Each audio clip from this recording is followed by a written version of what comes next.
Ganyingi nnyo zitambula mu ggwanga Uganda tulakalira tuberenga tuzoogerako kasita ntula ne kanso nsubuga omanya muliro mugera kubeera nga mufuna obwenkanya abantu bangi balina ebizibu abala mwakola mirimu gye ensonga za mwanga kifu tugenda benga tuzoogerako ensonga za tugenda benga nga tuyitako Wanita Among yasabye ekisonyiwo byonna tugenda benga nga tubigerako naku lwaleero tulakalira oberenga ofuna information asinga kanso nsubuga buza ku bantu.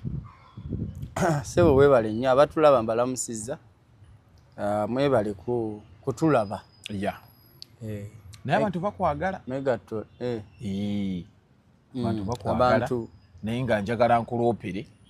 ebusega wali bagambye ate we twabagambyeko batabusi bayongeddeko n'abantu abasirikale ababbira abantu ambu bayonva wano wendaga kiro oyina genda kiro genda ku ssaawa nga 2 bakeera omanyi bali kunyonyenkeze nakubiddeko IGP ne mubuuza nti ani yatabika poliisi mu babbi b'ekiro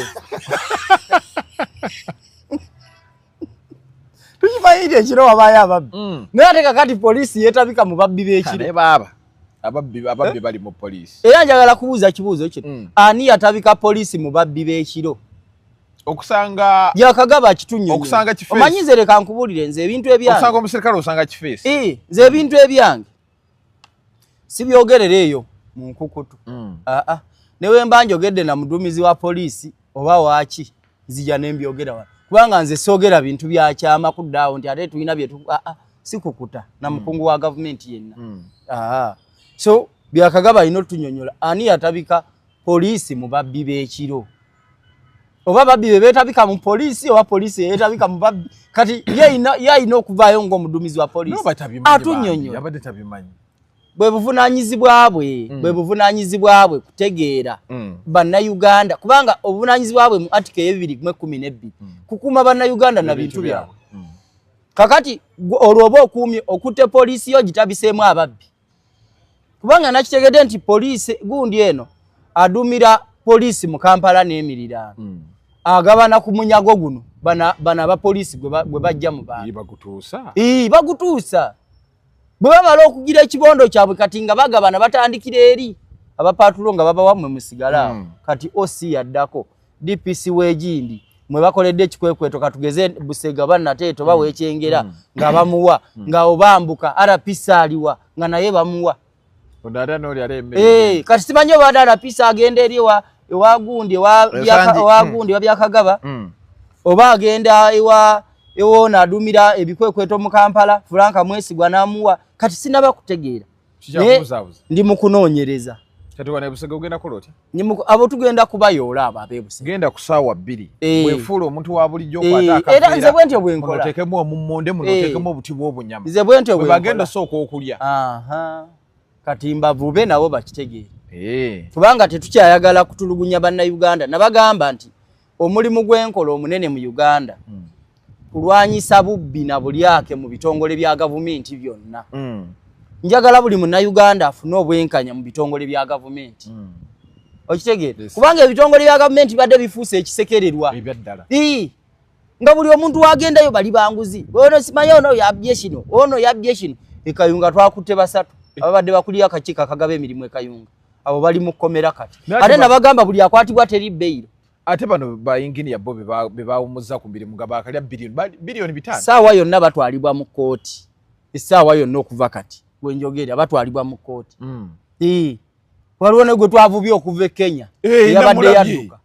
naye ate ekintu gamukitaddemu amaanyi atujja kuvuba ne bwonaddukira mu Amerika ate mbaagadde buli mubbi yenna tugenda kumukwata kati oyo twamuvubye nga addusa agenze Kenya alowooza wala ganja nakapapula kange akali wali Nabiri kandeetere ku male ngenda kulanga bannaffe anti abalazitu abagundi ba sponsor tuyina bangi shoyo bajagadde tewali mutawaana tugende maaso okatono mwamuvubye mutya twamuvubye twakoleganye ne government ye Kenya ate kitu ngambo kitadde kule bodukire Tanzania tukolegane ne Tanzania South Africa nga tukolegana nayo nga tukukima oba kitegedde balamu atabuse so kakati tugenda kuvuba nabagamba nti mujja kulaba balamu naba bakwata nze temugenda kundaba naye gwe buli wola abavubye wo bati omanya nabadde mba navuddewo jjo ne bavuba leero nagenza okutuuka emukono nga Bawanamboze yadduse anedda Bawanamboze yabinyise mu nsuwa naye alaba twakimye ono eyabadde Nairo kati yakoze eki kati sinamanya ye yayingidde ensi ki naye twamaze dde okusula emisanvu wonna Tanzania twagigambye Burundi twagigambye Rwanda twagigambye Congo Bawanamboze bamulabirako wonna yakoze eki ate sibe babadde babba ssente z'enguudo emukono wano olina obukakafu ate kati tuvuba tetulina bukakafu olowooza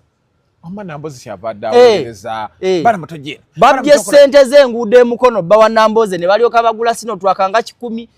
bisino twaka byonna byolaba ku luguudo lw'emukono bya Namboze nabbaawo tractor zonna zimulaba zaabwe bebadde babba ssente nga bugambye obubbi obuli emukono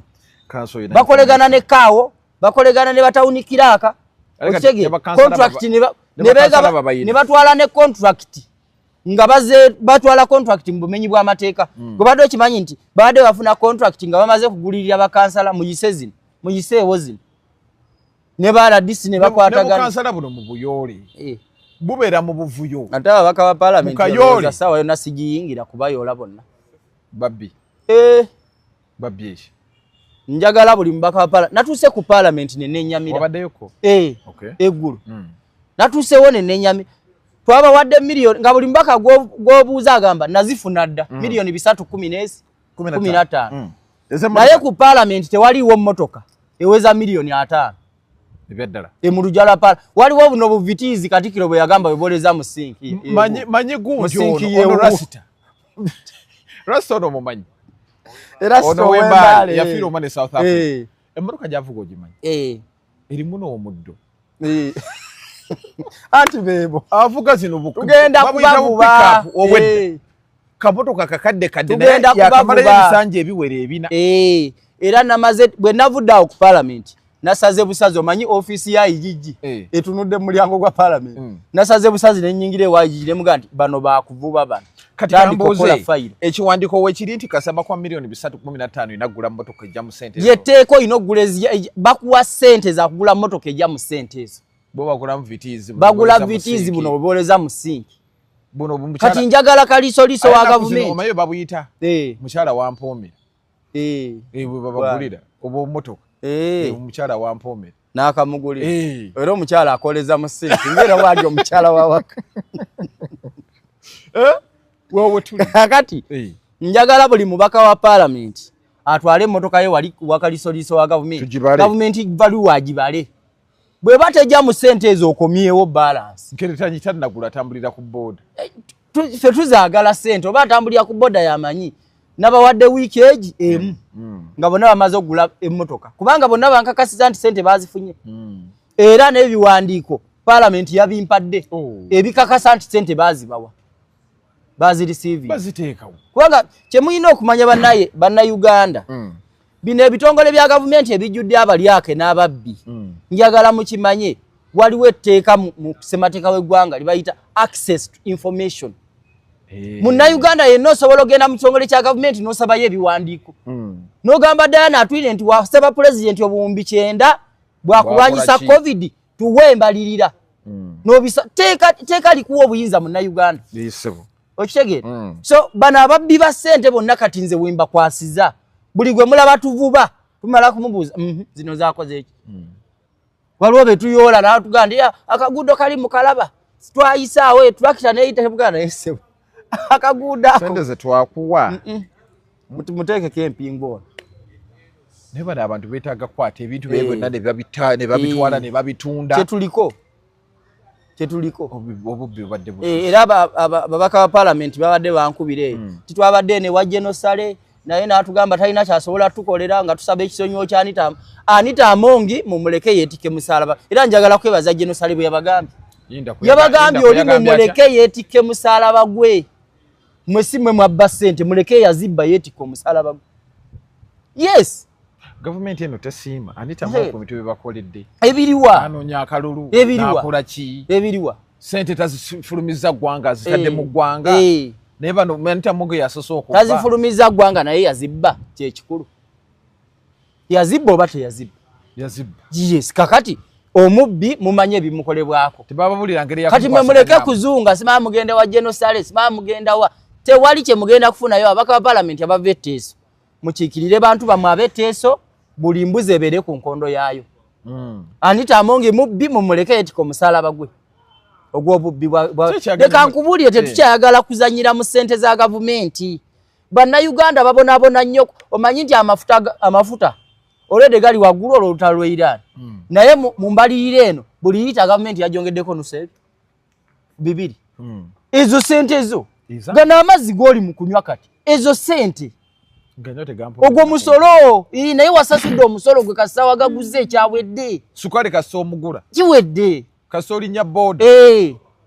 kasogula ekibiriti kasovuge buli kintu kyonna kyonna kyokozesa mu ggwanga banna Uganda basasula emisolo ne gibatuuka ne wano okwabada yes ne kakati mmwe ne musalawo kubba bubbi sente fe tubaleke bulesi nze president yandagira ekintu kimu kulwana kulaba nti nwanyisa babbi mu Uganda ne bona mpita ne bona nkubira amasimu no wana nze siri anguzi temutawana kunkubira si siri anguzi oli akakatono president bana Uganda bampa buli kye neetaaga bakusima busi bampa emmotoka ne bampa buli kimu kirina ekisobozesa okutuuka ku buli mubbi ne muvuba oba kitege so omulimu gwenkola ngukola on behalf of mukama wange president Museveni ne bana Uganda bantu bakwesiga jeno muozi yampa obukuumi mukolo wange ndowooza olaba so luno olutalo temulowooza nti ndi awo nze ka ntambula ka oba okitegeera so twagala okulaba nga buli mubbi yenna mu gavumenti akwatibwa buli munnauganda agenda mu kitongole kyonna afunayo kyeyeetaaga afuna obwenkanya ne mukyusakyusa obuli bw'enguzi bw'olaba mu poliisi bwe buli ne mu bitongole ebiramuzi omanye ekiri mu bitongole ebiramuzi ne bayisa kooti orders ekifere amwavu tasinga musange betwagala kubijjawo wano ebyomwavu tasinga musange twagala omuntu agende mu kooti afuneyo obwenkanya kubanga kooti z'Abannayuganda ebyaddala Saabalamuzi nze ijja oyina okwera buli mubbi yenna mu kitongole ekiramuzi ekyo kiragiro kyokola ekyo kiragiro ndi mukulagira nga bwe nalagira ba minister office bazifulumye bw'oba tofulumye office tugenda kugoba nga n'ekisanja kino tekinnatuuka wakati ng'oli minister era minister w'amazzi gundi yankubidde mukyala ayisa kikinda nga nti anze ebyo ngabe sijja kubirinda yaddukiddewo kati ali mu kulaba bantu ki abatalina mazzi Bannayuganda banywa nante oli minister w'amazzi oli wano otudde nga Bannayuganda banywa na bisolo ateeka nkonge ku bbali naye nga basasula sente zigenda mu minister y'amazzi zikola ki ati kye balina okutunnyonnyola ng'ate bbiiru bagireeta yeekanami naye nga budget eri baba wadde obuwumbi 8 za kutuusa bantu ku mazzi ne mudda wali ne mwebaka ne muzirya nze mbaleke nze atojja bbale nja kuba kimayo mu biwoofiisi byammwe era waliwo minisita yategedde nti ntuuse yayise mmanju wangi akulabako bwali na minisita gye nagenze kasitaba anti baŋŋambye nti kati sooke tukube essimu omukulu abaddeko mu kamiti bamugambye nti omukulu ali wano yagambye nti mulindeyo katono nja kuba oli yagenze ogenda yalabe yagambye nti ate omukulu tayiseemu abantu bo batadde ku bunge kubanga eggwanga lyaffe tetujja kulikirizaamu babbi eggwanga buli we libbibwa ssente lidda buzima bega sente z'enguudo buli we muzibba abantu ebinnya ne bibakuba infact kati nagambye president ngenda kwogera ne minister wa works sikyayagala hampuse mu nguudo abantu bakooye hampuse kuba n'owulira nga n'ekyenda kyagala kuvaamu naddala bambi abalinnya board gomanyi abazimba enguudo oba bazizimbisa fitina hampuse n'azimba hampu nga yenkananga omuti bweti eyo nze waliwo buno obukubo bulinga amadaala anti bwebwo bweŋŋamba obwo bulinga amadaala abasajja ate bakyazaala gwolooza lwaki oluguudo President Museveni lwayitamu yes kubanga akimanyi nti hampusi si nnungi ku bantu naye ne muzimba byampu ebigulumivu minisita byamukama ngenda kujja mu ofiisi ye todduka gwe sikuyinaako mutawaana kubanga mu field obeerayo tatya otiisatiisa omanyi byamukama yabadde mu kakiiko ka paalamenti naye baaba mukambwe ajja mmalako nati kati ekyabaddewo yagenze mu paalamenti ng'agenze ne bayinginiya bano ababbi kumbe bayinginiya ate ffe twabagobye edda kati ekiwandiiko nze nakiddusiza n'ekyoma neya nti kitwale mu paalamenti Kati parliament embuza naye bano bozze nabo wano nga mzee yabagobye. Kakati mbadde simanyi nange kiwandiko nakakira. Ana Uganda ani afuga Uganda. Tuli busy President Museveni yafuga. Naye buli omu alina obuyinza. President yabuyina. Ebiragiro bifuluma totegedde. President yabulina era ye yabagobye. Naye yampadde ekiragiro bambi nagenzo kituusa ng'ate byamukama yagenze edda mu parliament ne bayingini. Naga nange nkifunye tuli. Kati byatunde. Era bagenze okuvaawo. Bafulumye bufulumi ne bagenda. Bagenze ne banga nti tewali atulinze bweru naga nti bajja kuba kimolo.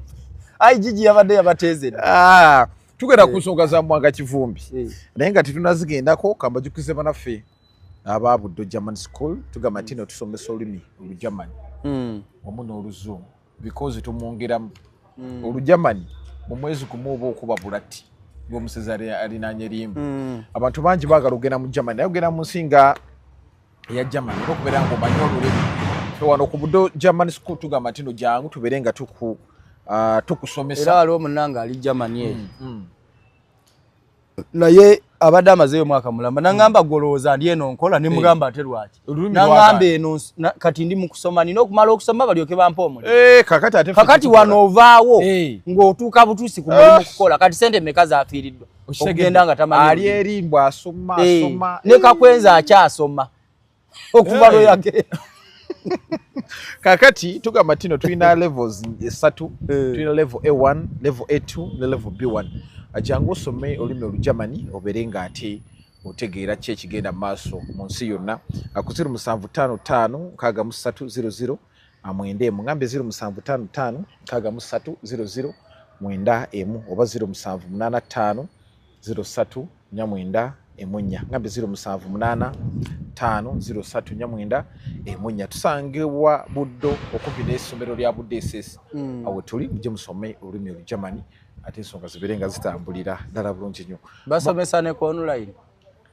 Genda wali otuukewo. Kati bw'onaakuba ku nnamba ezo bajja kukubuulira ebyo byonna bibuuze babikugambe. So ensonga ya Mwanga Kivumbi kooti yawo omulamuzi yavuddeyo n'alagira n'agamba nti bamuleeti oba mufu oba mulamu mu nnaku 7 naye waliwo mugiyita habeas corpus. Ekiragiro ekyo si kye yayiseemu ate ebibuuzo bingi ansa zikyali ntono lwaki yakyebalamye. Ajukira nti security agencies zonna zeegaanyi okubeera ne Mwanga Kivumbi. Poliisi yeegaanyi, Anthony General yabyegaanyi, n'abalala ne babyegaana. Kati kooti yavuddeyo n'agamba omuduumizi w'amagye tubuulire. Jukira bali bakwata Mwanga Kivumbi traffic yamuyimiriza n'emuteeka ku bbali. Poliisi nga weeri basajja bakawuula ne bava mu drone nga beetaddeko obukookolo. Bakawuula otegeeza abanene abakambwe abatalina nsonyi. Boogereko bulungi. Nja boogerako bubi. Ndi munnamawulire. Boogereko bulungi. Nabalaba abasajja bakawuula bakutte emigemera wala. Ne bakwata Mwanga Kivumbi. Oli safe wano.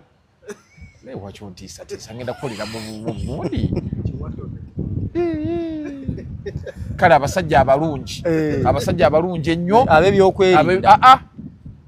Ow'okwerinda omulabirawa mulaba ayambadde uniform oba avuddeyo n'akola. Bwe towulirangayo nga bagamba nti we twabadde akankubuuzi wali olabyeko aba batambula ne president naddala nga wamulabye ku parliament wano babalabye bambadde by'amagye baba ne kaadi zaabwe si baba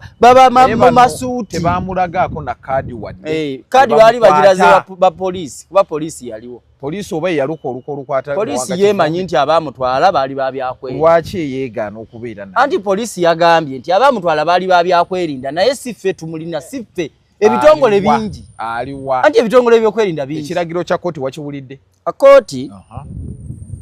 teyayisizaako kiragiro nti muleete oba mufuba mulamu. Omulamuzi yagaanye okukiyisa kubanga yagambye nti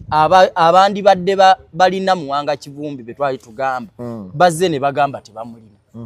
Kati tusobola ate kubayisaako kiragiro baleete omuntu gwe bamaze okukakasa. Kino kyayogedde naye n'agamba nti naawa omuwabi wa gavumenti yabadde akiikiridde gavumenti musango nti mu nnaku 7 soko onoonyereze mu bitongole ebyokwerinda byonna okakasa eddala gyali oba taliiyo. Bw'anaaba taliiyo ojja komawo wano ng'ennaku z'omwezi 29 otubuulire ky'onaaba ozudde olwo tulyoke tuwe ensala oba ekiragiro. singa omuwabi wa gavumenti akizuula nti ali mu kitongole gindi naye mu kitongole ekyo tebannaba kumuleeta mu kooti kati kooti awo ejja okuweera ekiragiro kyekitongole bwe kiti mumuleete kubanga omulamuzi yagambye lwaki mpa ekiragiro ku kitongole kye simanyi nti kitongole bwe kitire bwe kiroba bwe kiti simanyi kitongole kikola ki poliisi yeyina okwata abantu naye poliisi yajja negatekola ki kubanga era bali bawaabira poliisi okuwamba tekukomyewo mu ggwanga Uganda kuwamba abantu tewali kuwamba wano kati aliwa tewali kuwamba ali mu bitongole bikuuma ddembe bimugjeyo bimuleete lwaki nga tukyalina investigation zetukola tukyanoonyereza munoonya ki tunoonya obujulizi byenjawulo ngaki bingi alina emisango mingi anti already obutujju n'emisango kirungi lwaki temuproducing ne muteeka mu kooti omutubagambe bamukwata era tujja kumuleeta mu kooti essaawa yonna gwotukaka gwengaani atuka